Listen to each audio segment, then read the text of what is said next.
Hello and welcome to this discussion highlighting the importance of enterprise supplier development for one of the world's largest technology players, that is Microsoft. In business, we often talk about mutually beneficial outcomes, interests, and ways of operating. What's good for you is good for me. You scratch my back, I scratch yours. You win, I win.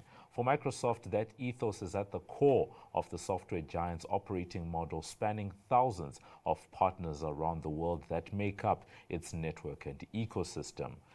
Join us today as we unpack why Enterprise Supplier Development, or ESD, is important for Microsoft, what the company is doing in this space, the impact they are seeing, and their plans for the future in South Africa.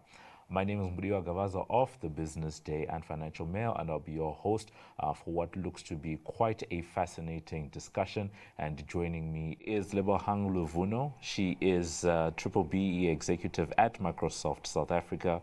Lebogang, thank you so much for being with us today. Thank you for having me. So let's get into ESD, right?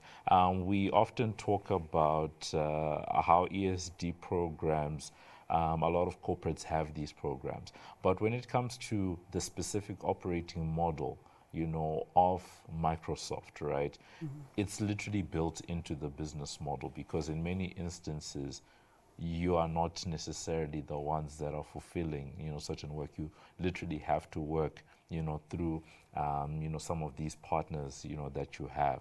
So why is ESD a strategic priority, for Microsoft in South Africa? Thanks for that question, Mediwa, and you are absolutely correct. ESD is built into our model, or the opportunity for ESD is built into our operating model. So for those who don't know, Microsoft only sells the software. The deployment of the software is done through our partner network. Yep. As you've mentioned, we've got thousands of partners across the world. In South Africa, we have around 700 partners, and these partners work with us to ensure that we deliver to our customers. And a stat that actually is quite interesting that shows the potential with regards to this industry, with regards to the emerging partner program that we'll go into shortly, is that for every dollar that Microsoft makes in selling software, there's $7 to $8 to be made in deployments. So there's actually more money in the partner network than there is in selling the software, and that is where the opportunity lies, and that's where we're trying to diversify. And that is then why enterprise and supplier development is important for us, because one of our initiatives is the Emerging Partner Program, which looks at diversifying this partner ecosystem to ensure that small Black-owned businesses are also part of this opportunity, are also able to take part in the growth that is possible in there. In economics, we talk about the multiplier effect. And what you've just described is literally a multiplier. For every, $1 that you're selling in software, there's this, $7 to $8 opportunity, that exists in the rest of the ecosystem to be making money, servicing clients, being implementation partners, this entire thing. And you've started touching on the emerging, partners, that are there. Talk to us about the place of programs like that when it actually comes to building, a robust partner network in a country like South Africa, and perhaps articulate for us what are the challenges, that you're almost trying to solve for by having a program like that, because in many instances, people start an IT company and then they go and get, certifications depending on the OEM or the software, provider they want to, provide for. And then they do a bunch of trainings, and then, okay, you get certified. Now you are a partner, we go. But what in that chain, right, are you specifically solving for? And how does the South African context fit into all that? Awesome.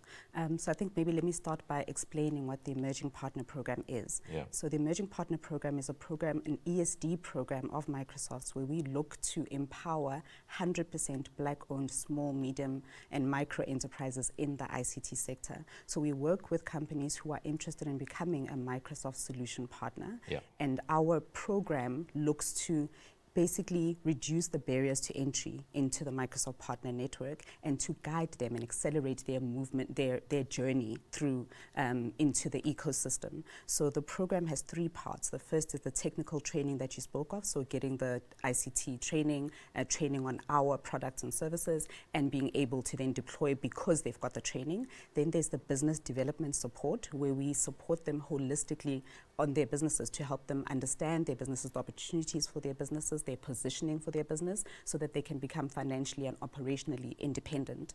And then the last part is quite an important part, and that's the deployment. So that's the access to market piece. So what a lot of companies don't realize is that to become a Microsoft partner, it's not just about the technical training. You also need to actually do the work, so that we know that you can do the work and we can trust you to do the work before you can be a partner. It's a point system where you gather points from these areas, from 3 different areas, in order for you to get a designation on one of our solution areas. So what we do is to simplify that process, and the challenges that small black businesses were facing in the space is the barrier to entry of, do you even have the money to train your resources? Because it's money. You've got to pay for the training, you've got to pay for the exams, you've got to do change management training. Every deployment comes with change management, as you can imagine.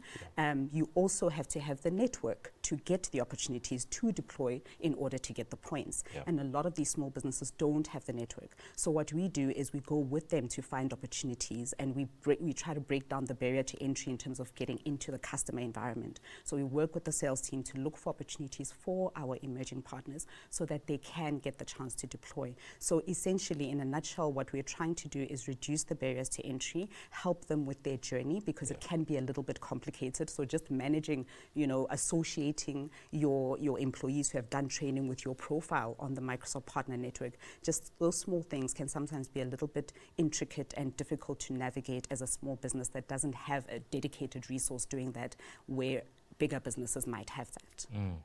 Let's actually go a little bit deeper into what you're talking about around simplifying the situation for the small businesses, right? Because one of the criticisms that has, popped up over the years around, this emerging program is the red tape, right? Now, the whole program is premised on reducing the red tape. So talk to us about maybe the disconnect between the type of red tape you are accounting for in the beginning versus what some of the people on the programs were actually facing. And then I think tied to that, right, what's the actual experience when people actually, go through? Are they completing everything?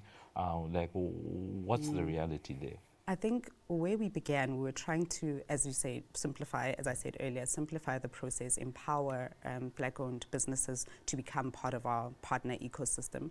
But the journey to becoming a Microsoft partner is generally quite complex, because you have to go through certain steps. We need to make sure that you are as compliant as you can be, because as you can imagine, you're going into our customer environment. We want to make sure that our customers are not put at risk at all.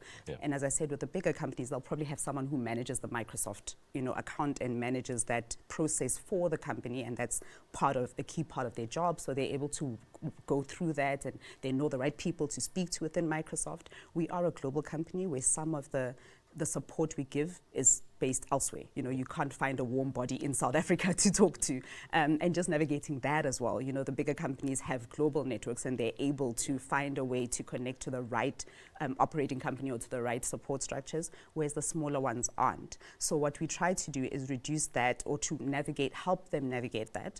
And I think the feedback that you're speaking about is that some of the smaller partners still found it quite difficult to understand who to talk to, within the organization. Who do I speak to if I'm looking for this? Who do I speak to if I'm looking for that? So what we've done to try and simplify it is that the Emerging Partner Program Manager and the support structures around the Emerging Partner Program are their one point of contact. So what we do is we have office Tuesdays. So we've got a call that we have every week from a certain time to a certain time. We sit in that call whether partners come to ask questions or not. We they know that at any point on a Tuesday they can find us there and they can ask their questions, and then whatever blockers they find, we then connect them to the right person within the organization. So really great discussion, so thank you so much. Thank you. It's been lovely speaking to you. Thank you so much for having me. All right. So that's where we end off this discussion on the importance of enterprise supplier development for Microsoft South Africa. Thank you so much to Lebogang for joining us. I've been your host, Mlio Gabaza of the Business Day and Financial Mail.